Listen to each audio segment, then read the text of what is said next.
The Lost Boys, Joel Schumacher's classic from 1987. Is it a horror or a comedy? I don't really know, but what I do know is this is my rather belated look at another very good 4K disc.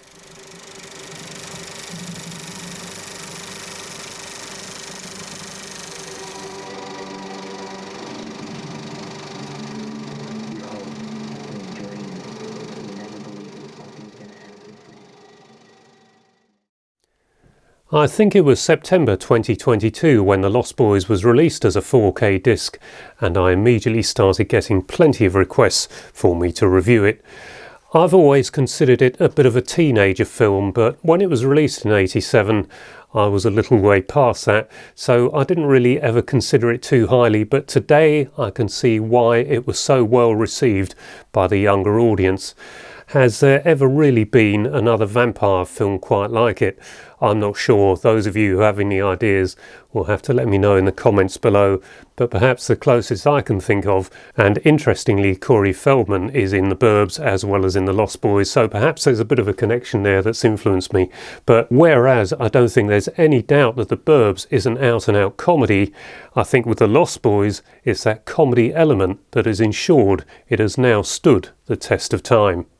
It had an estimated budget of $8.5 million and it took at the worldwide box office a total of $32.5 million, but the VHS market had come of age by then.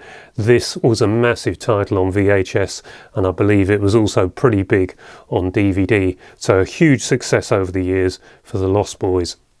There is no doubt that Joel Schumacher is a fine director, and of all the films of his I've seen, 8mm is the most powerful. If you haven't seen this one, be advised, it is a disturbing film and you come away from it believing there is no doubt that snuff movies do exist. So take care when watching this one. I saw it on the big screen back when it was first released and it had a lasting impact on me. About time I watched this one again. I haven't watched it in at least 10 years.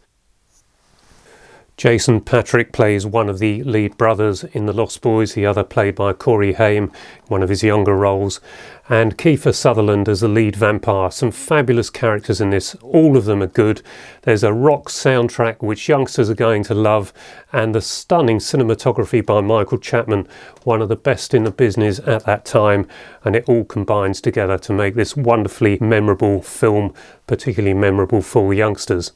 It has an aspect ratio of 2.40 to 1 approximately.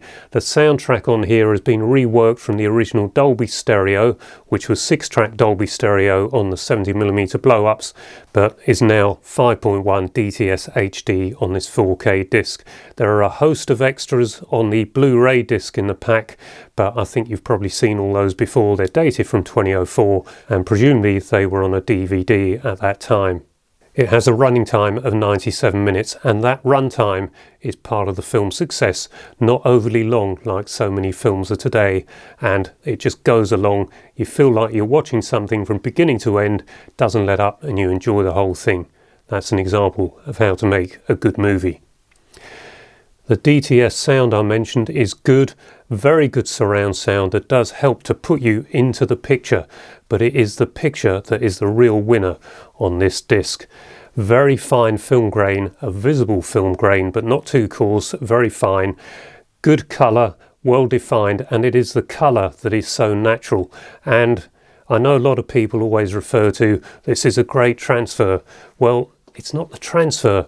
This is how the film would have looked if you'd have seen it at a premiere house on a master print or one of those 70mm blow-ups back in 1987. So this used a very fine negative stock, and that's why we get such excellent quality on the 4K today. So if you see one of these anamorphic full frame 35mm in the future and you think, oh, they've really done a good job on the transfer, rest assured the big thing for this is how the film looked at the time.